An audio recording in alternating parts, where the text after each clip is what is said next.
لا حول ولا قوة إلا بالله العظيم. اللهم صل على سيدنا نبينا شفيعنا حبيبنا مولانا محمد صلى الله عليه وعلى آله وصحبه وبارك وسلم. أعوذ بالله من الشيطان الرجيم. بسم الله الرحمن الرحيم. পবিত্র জুমার নামাজে অত্র মসজিদে উপস্থিত শ্রদ্ধাভাজন ইমাম সাহেব, অত্র মসজিদ কমিটির সভাপতি, সেক্রেটারি সহ অন্যান্য সদস্যবৃন্দ এবং আমার সম্মুখে উপস্থিত সম্মানিত মুসল্লিয়ানে কেরাম, আসসালামু আলাইকুম ওয়া রাহমাতুল্লাহি ওয়া বারাকাতুহু। পবিত্র রমজান মাসের পরে আজই প্রথম জুমা, কিন্তু আমি ব্যক্তিগতভাবেও অত্যন্ত ব্যথিত এবং দুঃখিত যে এই পবিত্র রমজান শেষ হয়ে গেছে। আর ব্যথিত হওয়ার কারণ এটাই যে শত চেষ্টার পরেও এই রমজান মাসের শৃঙ্খলা, রমজান মাসের আমল ইবাদত আর আমাদের মাঝে ঠিক থাকে না। পবিত্র রমজান মাসের প্রত্যেক রাত্রেই আমরা অনেকেই তাহাজ্জুদ নামাজ পড়েছি, কিন্তু এখন তো ফজরের নামাজই আমাদের অনেক বিষয়ে যায়। তা আল্লাহ তাআলার দরবারে আমাদের চাওয়া যে আল্লাহ যাতে আমাদের রমজানের শিক্ষা নিয়ে আর 11টি মাস চলার তৌফিক দান করেন। সবচেয়ে বড় কথা, আমরা অনেক গাফেল। আমরা যারা মসজিদে আসি, 5 ওয়াক্ত নামাজ পড়ি, এর বাইরেও অনেক লোকজন আছে যারা একদমই গুরুত্ব দেয় না। দুনিয়ার প্রত্যেকটা কাজের বিষয়ে আমরা যে পরিমাণ আমাদের আগ্রহ, চেষ্টা, কিন্তু আখেরাতের বিষয়ে আমরা একদমই মানে গাফেল। এই যে বিষয়টা, এই বিষয়টা আসলেই আমরা যদি প্রকৃত মুমিন মুসলমান হয়ে থাকি, আমাদের ভিতরে একটু হলেও নাড়া দেওয়া কথা। আমরা আসলে একজন আরেকজনকে কেমন ভালোবাসি জানি না। পরিবার পরিজন, সন্তান সন্ততি থেকে শুরু করে আত্মীয় স্বজন, বন্ধুবান্ধব, প্রতিবেশী, আমরা যদি একজন আরেকজন জনের কাছে নামাজের দাওয়াত বা ভালো কাজের আদেশ, অসৎ কাজের নিষেধ না করি, তাহলে আমরা কিন্তু প্রকৃতপক্ষে একজন আরেকজনের মঙ্গল চাইলাম না। দুনিয়ার জীবন কোনো না কোনোভাবে আমাদের পার হবেই, হচ্ছেই।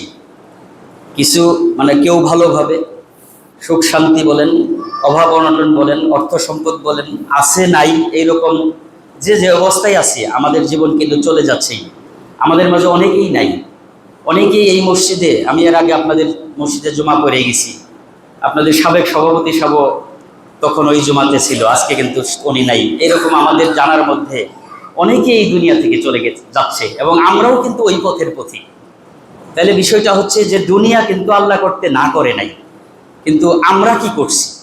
আমরা কিন্তু একদমই আখেরাত ছেড়ে দিয়ে দুনিয়া করছি। তো এই যে বিষয়টা, আমরা যদি তৎপর না হই, সবারই যার যার অবস্থান থেকে একটা দায়িত্ব আছে।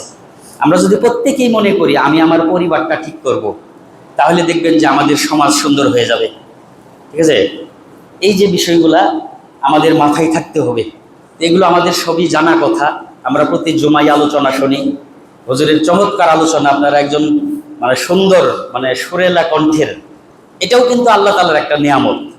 একই কথা একজনের মুখে ভালো লাগে, একজনের মুখে শুনতে খারাপ লাগে, এটা আল্লাহ তাআলার দারুণ একটা নিয়ামত। তে ইমাম সাহেবের জন্য আমিও প্রাণ খুলে দোয়া করি, আপনাদের জন্য আমিও দোয়া করি। আর আমি আপনাদের মসজিদে এর আগে নামাজ পড়ে গেছি। এইভাবে আমি পুরা ইউনিয়নের 75টা মসজিদে একবার নামাজ পড়ছি। এটা আমার দ্বিতীয়বার চলতেছে, দ্বিতীয়বারও প্রায় অর্ধেকের মতো হয়েছে। আমার কথা তো, আমার তো নামাজ পড়তেই হয়। আমার কথার দ্বারা যদি একজন মানুষ উপকৃত হয়, আমার ভিতরের যে সুপ্ত বিষয়গুলো যদি জাগ্রত হয়, এর দ্বারা যদি কারো উপকার হয়, তাহলে এটাও কিন্তু একটা সদকা জারিয়া। তো এইরকম চিন্তাধারা আমাদের থাকতে হবে যে আমরা বরাবরই ভালো কাজের কথা বলবো, নামাজের কথা বলবো।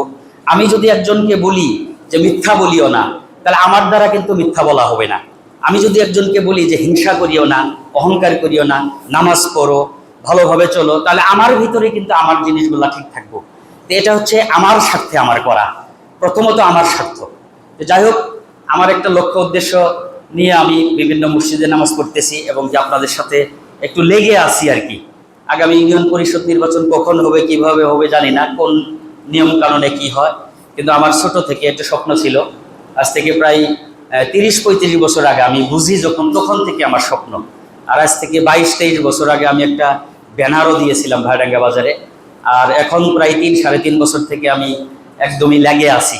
আমি খুবই ভালো কিছু উপহার দেওয়ার লক্ষ্যে, সততা নিষ্ঠার একদম মানে অনন্য দৃষ্টান্ত স্থাপনের লক্ষ্যে একটা ইউনিয়নকে কিভাবে একটা মডেল ইউনিয়ন করা যায়, কিভাবে আগায় নেওয়া যায়, এখানে অনেক বিষয় আছে যে বিষয়গুলো আলোচনা এই মসজিদে স্বল্প সময়ে করা সম্ভব না। আমি আপনাদের সঙ্গে বিস্তারিত আলোচনা সময় মতো করব, এবং কি আমার যে লক্ষ্য উদ্দেশ্যগুলা এগুলো বাস্তবায়ন করার জন্য আমি একদম একটা চ্যালেঞ্জ হিসেবে নিয়েছি যে একটা ভালো কাজ করে যদি এই দুনিয়া থেকে চলে যেতে পারি, সেটাই আমার জন্য আমার কাল কিয়ামতের দিন এবং কবর হাসর মিজানে আমি এর প্রতিদান পাবো। যাই হোক, আপনাদের আমি বিরক্ত করতে চাই না, আপনারা আমার জন্য দোয়া করবেন, আমিও আপনাদের জন্য প্রাণ খুলে দোয়া করব। এবং এই বিষয়গুলা নিয়ে আমার যে বহুমুখী পরিকল্পনা এবং এগুলো বাস্তবায়নের লক্ষ্যে যে কাজ করার একটা প্রবল মানসিকতা আল্লাহ আমাকে দিয়েছে, এবং এটা আমি করবো ইনশাল্লাহ যদি আপনারা আমার সাথে থাকেন। কিন্তু সহযোগিতা সবার দরকার আছে, এটা একার কাজ না।